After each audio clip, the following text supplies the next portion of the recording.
Did you know SanJay has 2 other saltwater tanks in his house? If not, stick around because on this episode of American Reef, we're going to check them out. I'm Russ Kickle, and thanks for joining us.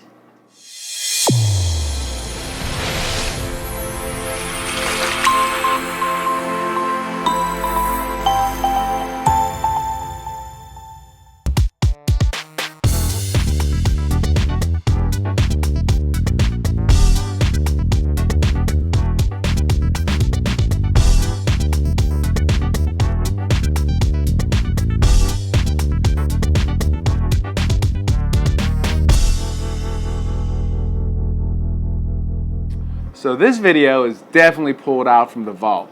It's been well over a year since we've been to SanJays, and if you didn't know it, he's got 2 other saltwater tanks that he has had for years. Well, he's made a lot of changes to them, and in this episode we actually kind of review those changes, what he's done and what he plans to do.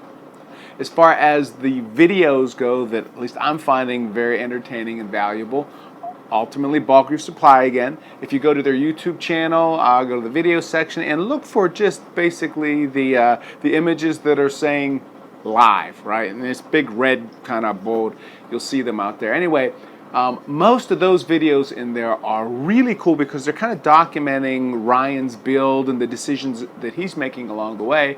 And it's really cool because, again, he's learning from not only his mistakes in the past, but the others that he's been involved with, right?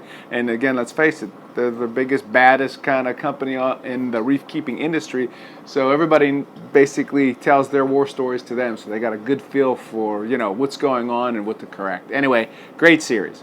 The other series is actually, I think it's more, I think maybe there's 2 videos on a Premium Aquatics channel on Mobius, right? And Mobius is basically a new ecotech app as well as kind of branding, product line kind of thing.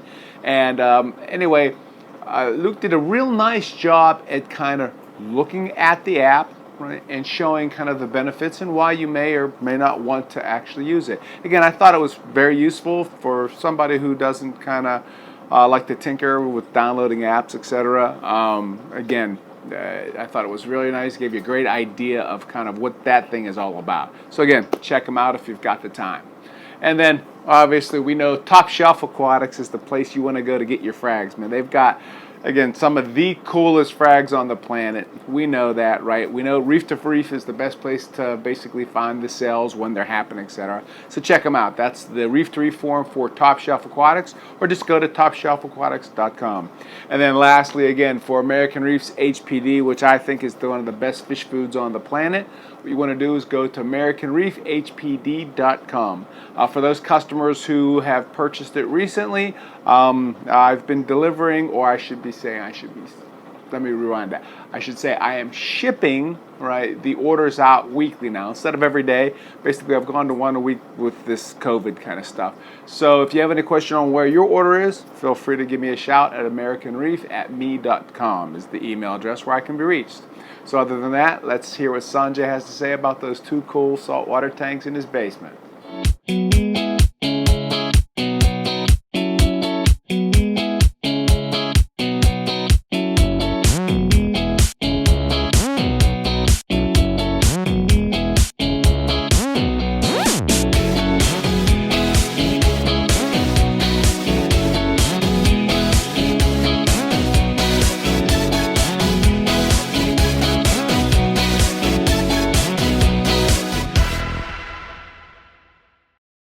All my other tanks from upstairs, I moved them down here.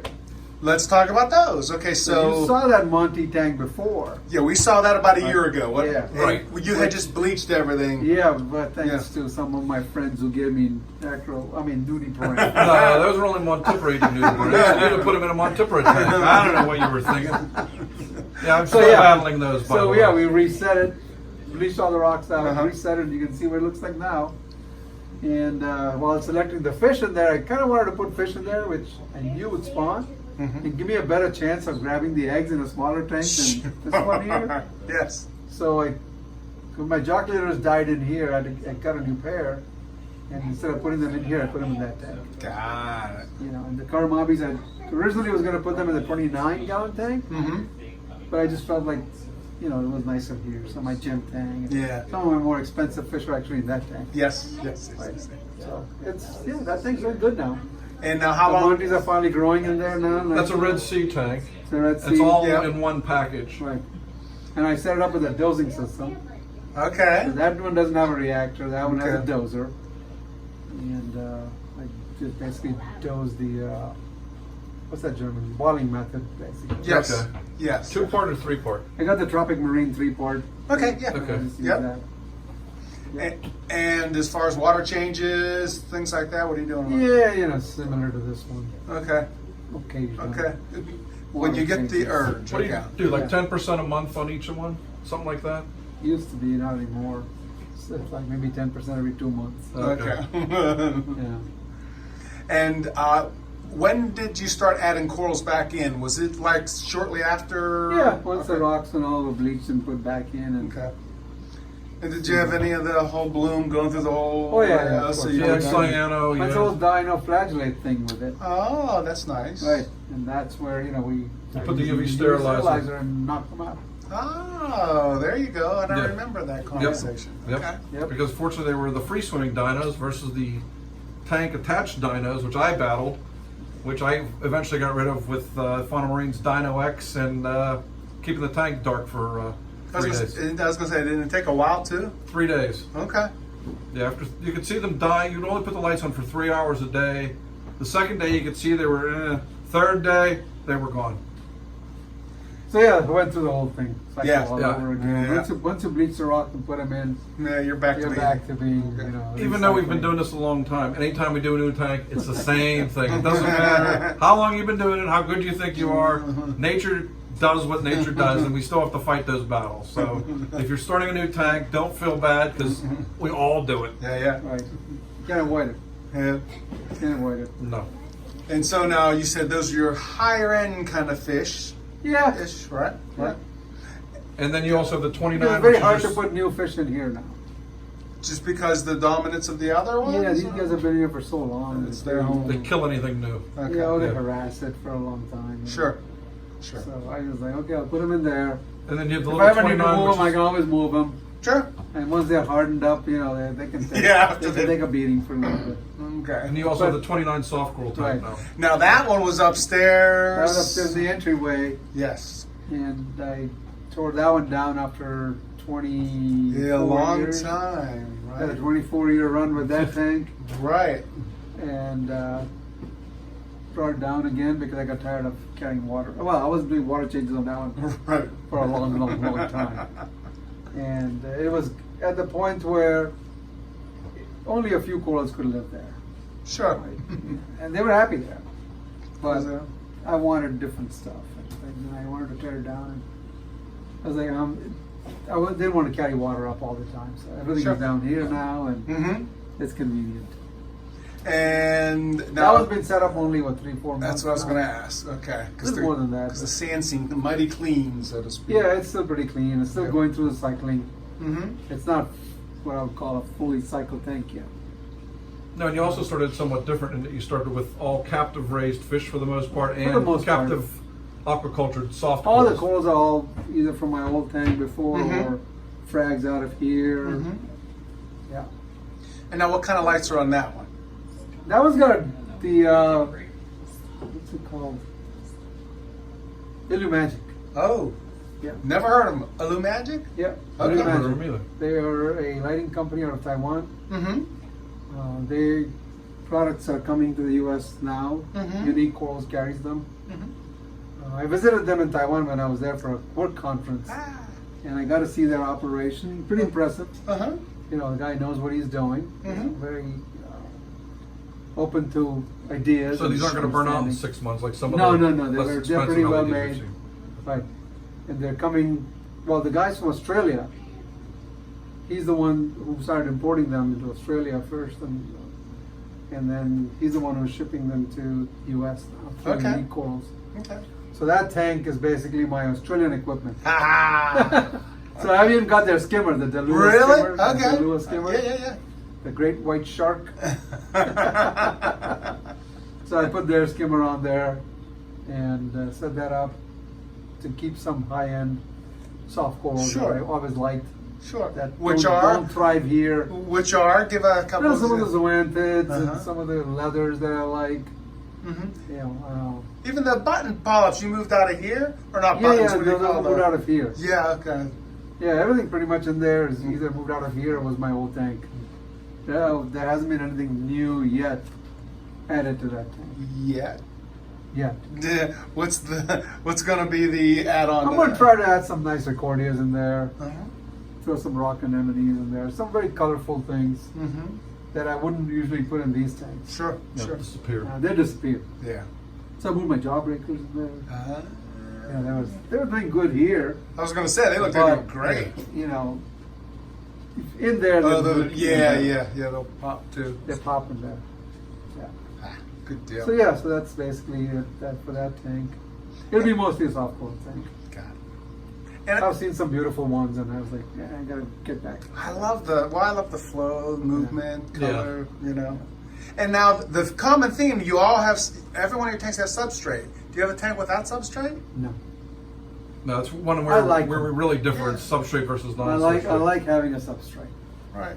And this substrate's now almost 13 years old too. This Yeah. is the original substrate, Yeah, I haven't changed anything in there. and the Lenardi's been cleaning it for Yeah, the yeah, last he's been taking 5 care years. of So it. That's right. because otherwise, substrate There's- typically accumulates cyano, There's- nutrients. Yeah, cyano Yeah. comes and goes.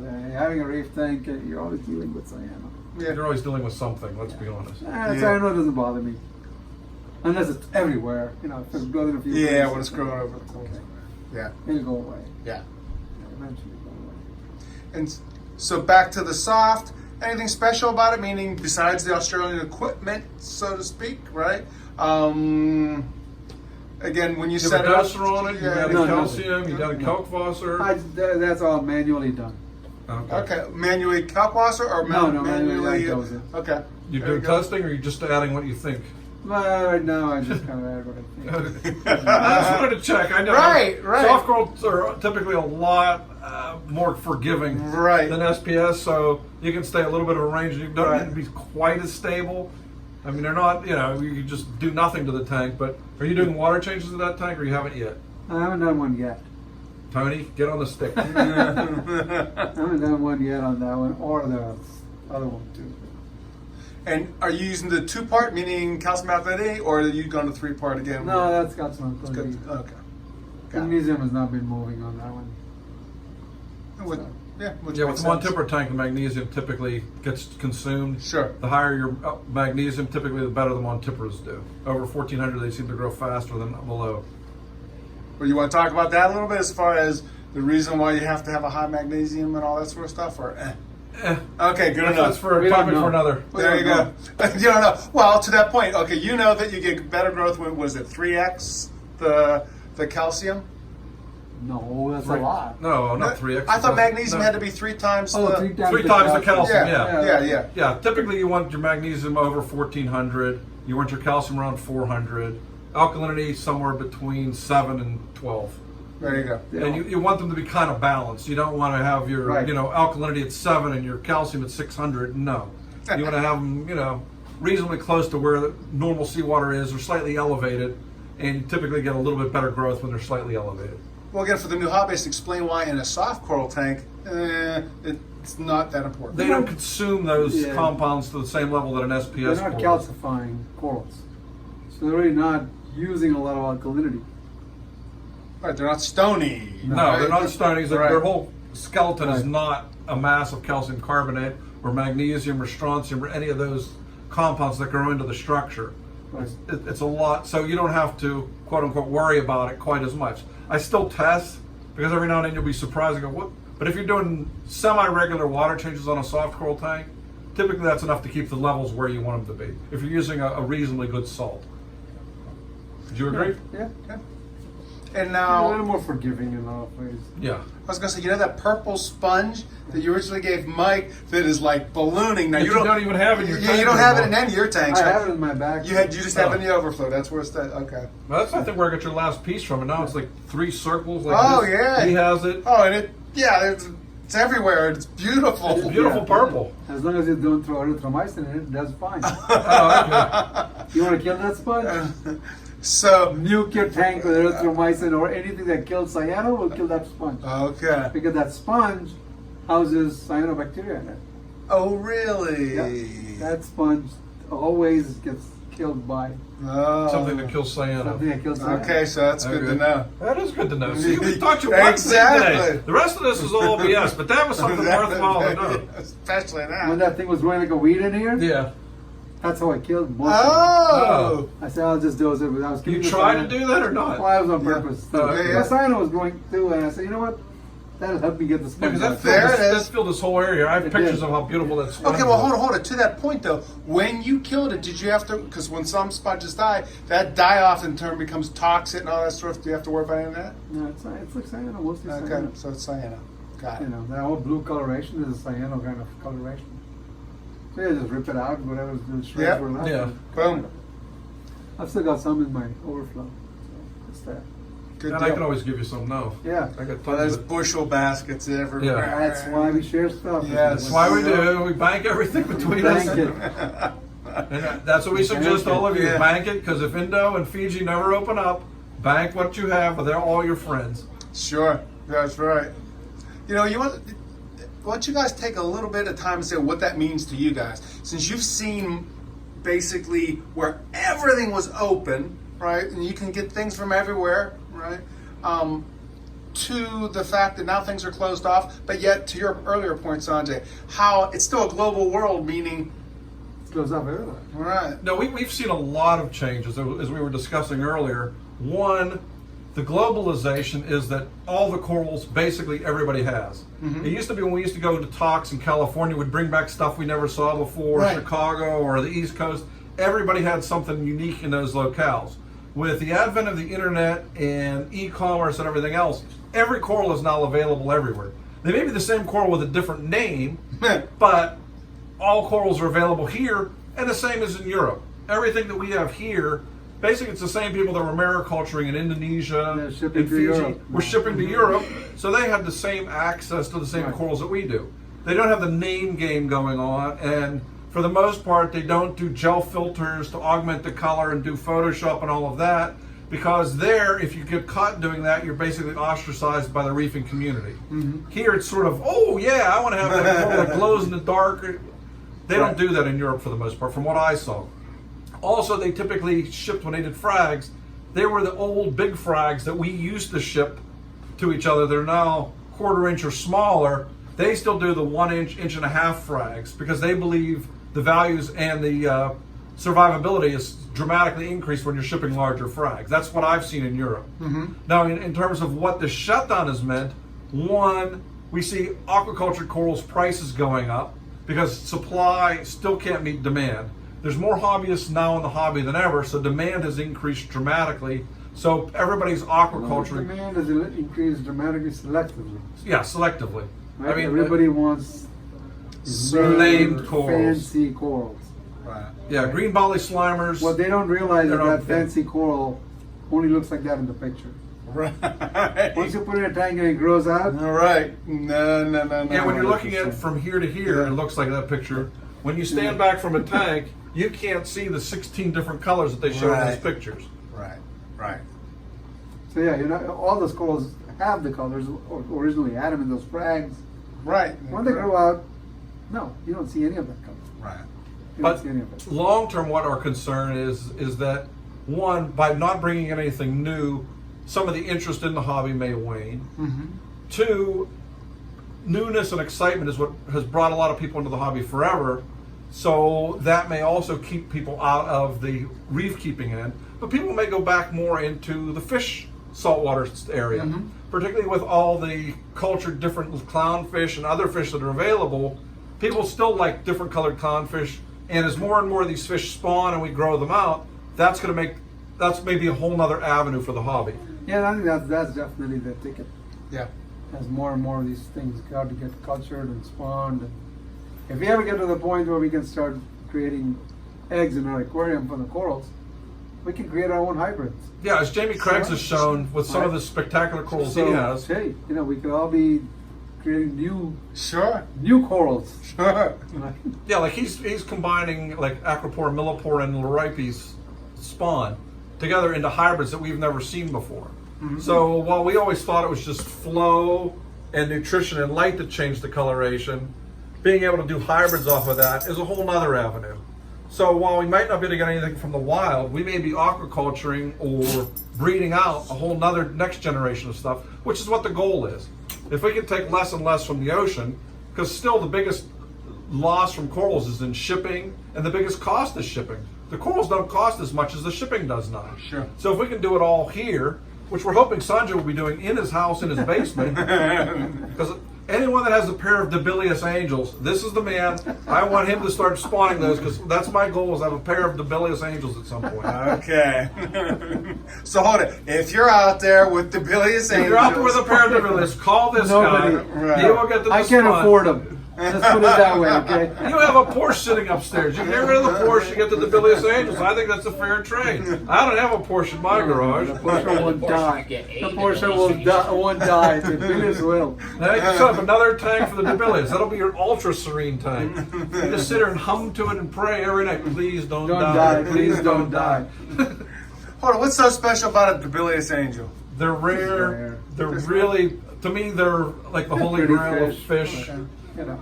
Yeah. Okay. I mean, they only get like one a year out of Mauritius. They just found them in Madagascar, so they may come from there, but they only got one. So is it an aberrant one that basically swam over there or was carried by the tide there? Right. But until they find, like, they found lots of gem tangs there, so which also we only thought came from Mauritius. So potentially there could be more Debilius.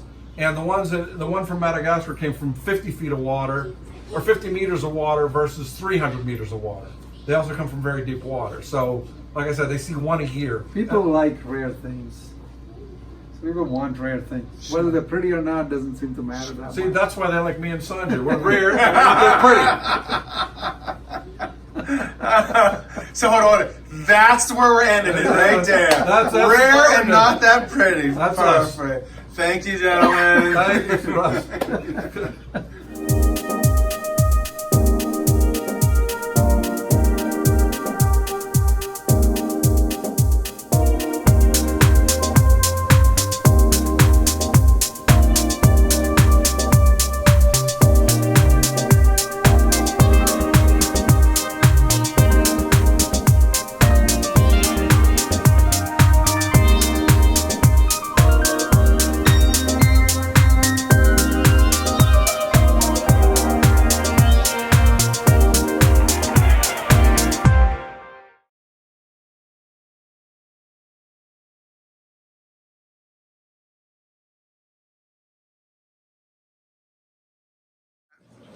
Hi, Alex. What's up, Russ? Okay, so everybody knows who you are, but say it again. Who are you?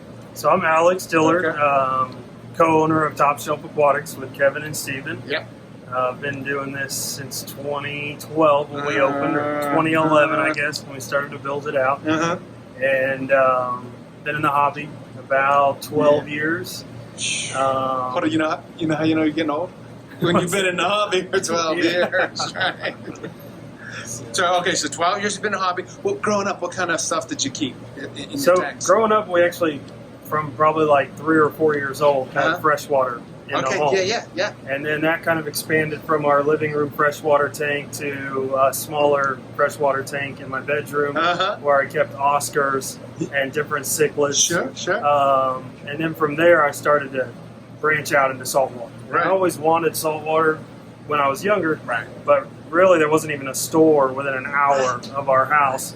And, that many years ago, there just wasn't Right. the kind of technology that there is today. Right. So it was a little bit scarier to dive in. Right, exactly. Yeah. Well, that's how I always joke with Paletta, right? Because, he was one of those guys back there growing those brown things. I don't know what they were. I guess they were corals, but they were brown. Okay, so to that point, you've been in it for a long time. Yeah. Okay, so you're still in it as a hobbyist, right? I still am. So Okay. currently I have a Red Sea Reefer 425, so that's Okay. about 100 and so gallon Sure, tank at sure. home. Okay. Mostly keep fish. Okay. I think that's the main reason that we still keep the tank in the house, although we're here all the time. Right. But, like one of my fish, my hippo tank, was a gift to my wife when we actually, before we were even girlfriend and boyfriend. Really? And so we've had that fish now, over 6 years. Right. And it's something we're not going to give up. Right. You know, but Right. over time, we've just kind of grown and collected corals. Right. And, you know, they just started to really take over the tank. So it's a pretty nice tank. Okay, hold on. So now, in that tank, what's your favorite piece? So in that tank, you know, I try to keep it a little bit easier maintenance. So I'd say one of my favorite pieces in there is actually a Nirvana. It's a type of soft coral. It's a zoanthid. Okay. It's really, really colorful. And especially what I like about it is when the coral actually first came out, I believe it was around like $100 a polyp. Okay. And so I started with like 2, you know, small polyps. Sure. And that coral has now grown into probably 200 or 300 polyps into a really sizable colony. Right. What I like about it is that it's extremely colorful, fast growing, easy to keep. And as kind of a side note from my business perspective of this, I really like to see corals that are farmed and how the farming and I guess sharing in the hobby creates an increased availability. Sure. So that coral today, I don't know where it sits, but I think it's around $10 a polyp, you know, maybe 20. You know, so the fact that we've been able to grow it so well in captivity has really been able to make it more available for everyone. Sure. So, like a lot of our maintenance accounts, will bring them out a small frag, and they love it because in 6 months, you know, they think you're the hero because they got a whole they colony, got a beautiful colony. You know, so now is it like normal kind of zoos where they like flow, right? Yeah. I mean, you know, it's. I mean, they're a lower light coral. Yep. You know, they can handle higher flow or even lower flow. Okay. If you feed them, they're going to grow even faster. But if you don't, it's not the type of coral that's going to die off on you. Right. And I mean, they're just fun and colorful. They're big pallies. You know, the big zoanthids, they're really large heads on them. One thing I have noticed with zoanthids, though, is you can buy one type of zoanthid and get 1 or 2 polyps every 6 months. Right. And then right next to it's a different strain of zoanthid that's growing, you know, a couple polyps a week. Right. So I tend to focus on those faster growers. Yeah, me too. Everybody does, right? That's right. Okay, so with that in mind, what do you feed it? Like, what do you feed yours? So I feed my tank a combination of reefroids and phytoplankton. And I actually blend them together. I turn the tank off for about 15 minutes, and I use a little turkey baster, and I target feed them. And they actually watch the corals close up. And I do that about once a week. So I'm not like, you know, super heavy on it. Sure. I do fuel as well. Probably about once a week as well. And that just seems to kind of keep a really healthy balance on the corals. Cool. Okay, so I'm going to switch topics on you. Okay, so now here at the store, what do you do? I mean, because, you know, as an owner, to Kevin's point, what don't you do? But you usually got to focus on something. So at the store, I'm mainly responsible for our physical retail store. So I don't work online as much, and I don't work in our farm as much. But when it comes to our maintenance accounts, new installations, and the retail store aspect, that's where I kind of oversee. Got it. And so, like a typical day in my my work or my life here, as you saw today, I was putting together a Red Sea Reefer 350 where the customer wanted really advanced wire management and no cords to be seen. So I made sure that it was done properly, and personally, I get my hands dirty as well and get in there. So yesterday I installed a Red Sea Reefer 750. So myself and 3 of the guys, we went out, put that in a new customer's home. And so, then I'll come back to the store and help customers, do my scheduling, work on payroll, and, a wide mix of things. So you're here a lot. I'm here a lot. Yeah. I think it's over past 9 p.m. now, and I just got back from the airport with a new shipment of corals. Exactly. But that means there's work to do, right? Well, thanks for taking the time, sir. Thank you, Russ.